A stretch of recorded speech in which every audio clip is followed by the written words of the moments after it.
तुम्हारी माँ ना फिर आ रही है, ये पकड़ो ताला और बाहर जाओ, तो बाहर से ताला लगा दो, और वो पूछे ना कि घर में कौन है तो कह देना घर में कोई नहीं है, और तुम भी उनसे कोई बहाना कर देना। देखो मुँह उठा के आ जाती है।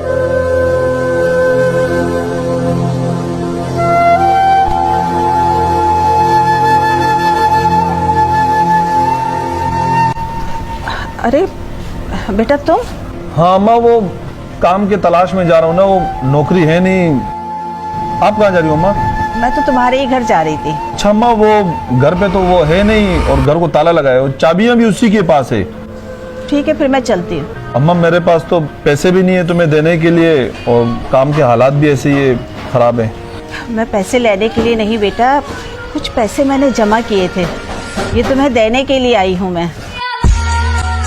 तुम ही लोग तो मेरी दौलत हो, मेरी खुशी हो, देख लेती हूँ तो सुकून आ जाता है। चलो अल्लाह तुम्हें कामयाब करे। तो मेरी दुआएं तुम्हारे साथ हैं।